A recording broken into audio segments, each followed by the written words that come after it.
Hello. Today I'll be explaining to you guys things that kind of scare me a bit.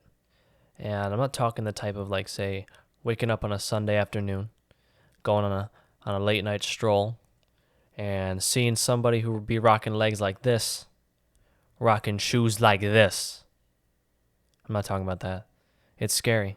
That's not fashionable, I'm sorry. Talk about things that kind of hit more at a deep core, things that are more a little personal, a little more personal for me. Things that are ultra scary, let's say. Things that kind of frighten me. Circles and champagne. VIP my section, royalty looking sexy, you know that be my thing.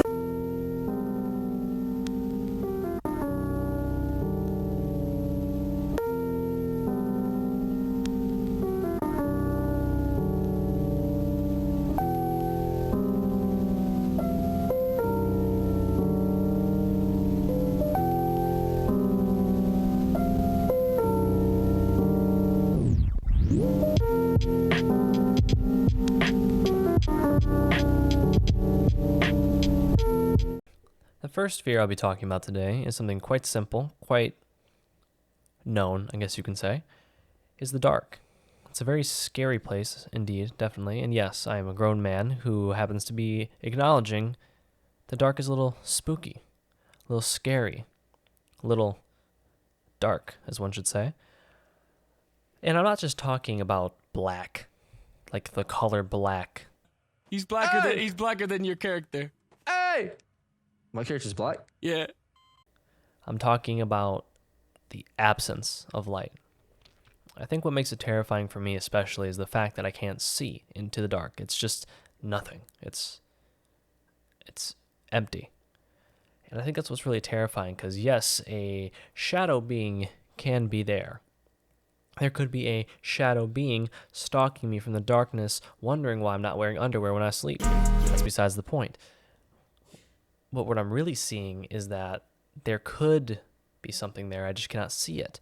Or there could not be anything. I think it's kind of the fear of the unknown for me that kind of makes it quite terrifying. Or I'm just a wuss. The next section I'll be talking about has to deal with things like liminal space and the uncanny valley. It's an odd fear of mine, just looking at a hallway that has nobody in it. Or maybe I don't know, a room that looks like it should have furniture. If you need an explanation of liminal space, you can head to my website, isocro.com, to check out how I would explain it. But to me, it's very scary. It's just the absence of something that should have something makes it uncannily weird. It's really more of a fear of the uncanny valley itself, but that's just what's interesting to me. And even then, you can wrap in, again, the uncanny valley with things like maybe those robots that look a bit weird or Silent Hill FMVs that just feel like they are lacking an essence of something, if that's life or if that's a greater purpose. It's just it's scary, dude. It just kind of makes me go I don't know how to explain it. I mean, just,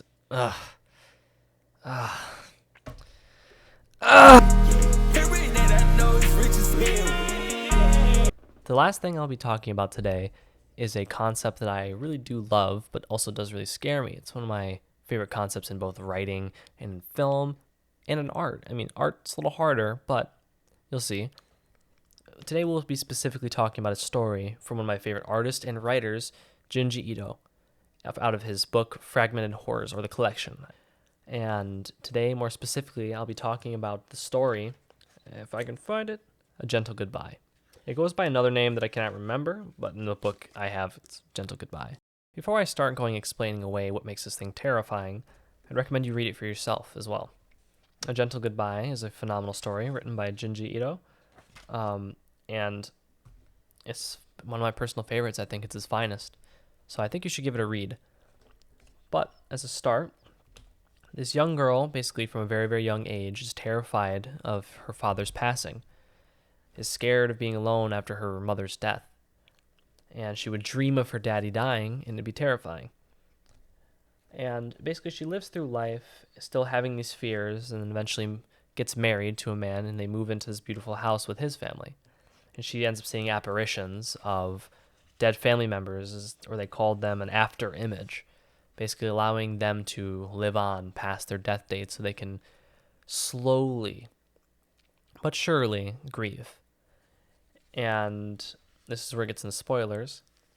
Later on, she still fears the death of her father. She slowly starts to realize certain things don't quite make sense about it. You come to find out later in the story that she has died herself and that she's an after image. And it's a very interesting thing because she ends up going home talking about how she's always feared about losing her father. And she returns home with the lines, "Daddy, I'm home." Her dying before her father has. And it's a very interesting idea because for me, it toys with existential horror. Nobody wants to die. Everyone is terrified of that thought of not existing anymore. So starting the story off of her being terrified of her father's death, it's almost interesting on how living that fear numbed away her own. Everyone's scared of being alone. Everyone's scared of the emptiness that the lack of life has to offer.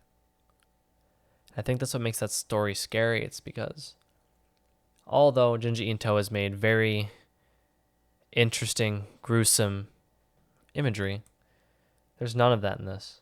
There's an odd stare in here, but it's not traditionally scary. It's just real. Everyone's scared of death.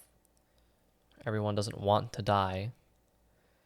And it makes you wonder that if you're just a walking apparition of who you once were.